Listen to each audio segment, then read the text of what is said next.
जय श्री कृष्ण। राधे राधे दोस्तों। जैसा कि आप जानते हैं, आज है मौनी अमावस्या। हिंदू धर्म में माघ महीने में इसका विशेष महत्व है, क्योंकि इस महीने में कई विशेष त्योहार आते हैं। और वहीं इस महीने में आज के दिन मौनी अमावस है। तो मौनी अमावस पर ज़्यादातर लोग गंगा समेत पवित्र नदियों में आस्था की डुबकी लगाते हैं और भगवान भोलेनाथ और भगवान विष्णु जी की पूजा अर्चना करते हैं। हम सभी जानते हैं कि इस साल प्रयागराज में महाकुंभ लगने से इस साल मौनी अमावस्या का विशेष महत्व बढ़ गया है। और इस दिन पितरों का तर्पण और पिंडदान करने का विधान है। मान्यता है कि मौनी अमावस्या पर पितरों का तर्पण करने से व्यक्ति को पितृ दोष से मुक्ति मिल जाती है। साथ ही उसके जीवन में समस्त प्रकार के दुख और संकट दूर हो जाते हैं। तो मौनी अमावस्या पर दान स्नान करने का विशेष महत्व है। इसीलिए 29 जनवरी को अमृत स्नान का शुभ मुहूर्त रहेगा। सुबह 5:25 से 6:18 तक। और इसके बाद प्रातः संध्या का मुहूर्त रहेगा 5:51 से 7:11 तक रहेगा। और इस मुहूर्त में श्रद्धालु गंगा में स्नान कर या घर पर ही गंगा जल से तिल डालकर पानी में आप स्नान करते हैं तो पुण्य फल की प्राप्ति होती है। इस प्रकार मौनी अमावस्या के दिन दान स्नान करने से सुख समृद्धि की प्राप्ति होती है और साथ ही पितृ तर्पण और पिंडदान करने से भी पितृ प्रसन्न होते हैं और घर में धन समृद्धि का आशीर्वाद प्रदान करते हैं। मौनी अमावस्या के दिन तुलसी जी की पूजा करने से घर में सुख समृद्धि आती है। और इसके साथ ही अगर आप इस दिन शाम के समय में तुलसी जी के सामने दीपक जलाते हैं, कच्चा दूध अर्पित करते हैं, तो ऐसा करने से अक्षय पुण्य की प्राप्ति होती है। मौनी अमावस्या पर ही पीपल के पेड़ की भी पूजा की जाती है।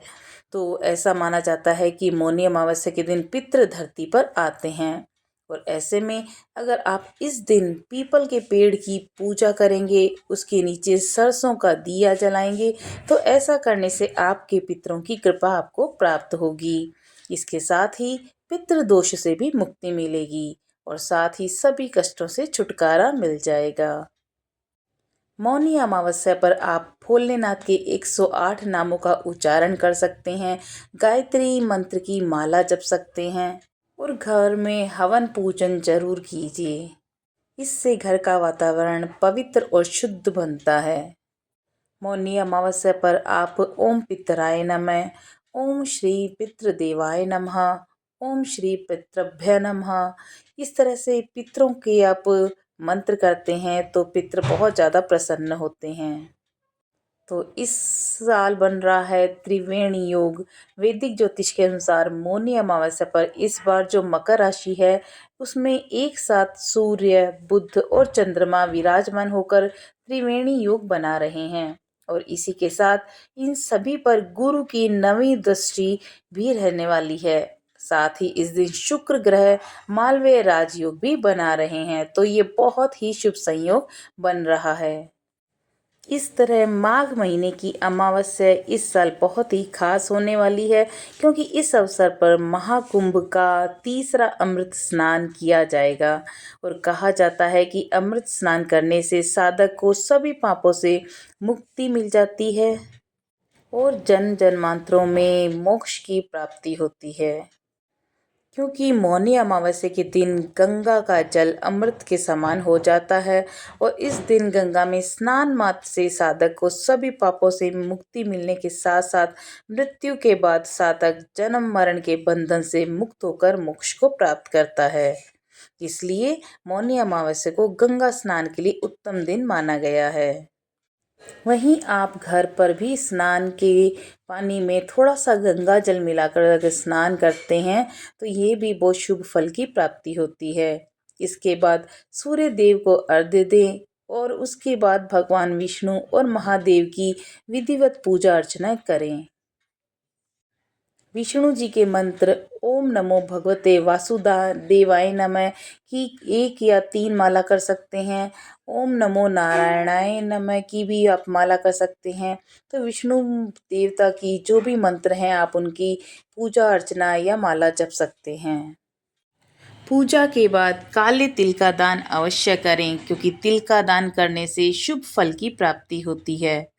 इस अवसर पर आप बहती जल धारा में काले तिल प्रवाहित करें। इस उपाय करने से भी पितृदोष से मुक्ति मिलती है। और साथ ही कुंडली में अगर कोई अशुभ ग्रहों का प्रभाव है तो वो भी समाप्त हो जाता है।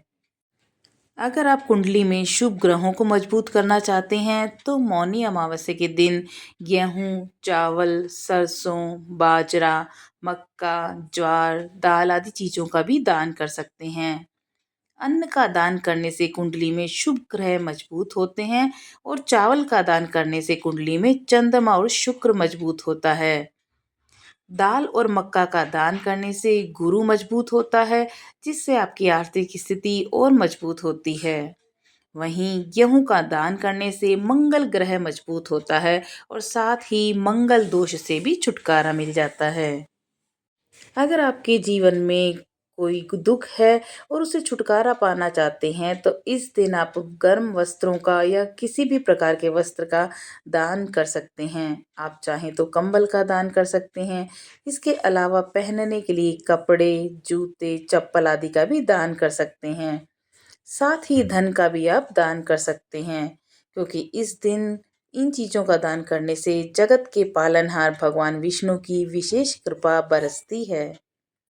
इस तरह आप पूजन विधि करके और दान पुण्य करके भगवान विष्णु और शिव जी की विशेष कृपा प्राप्त करें। जय श्री कृष्ण।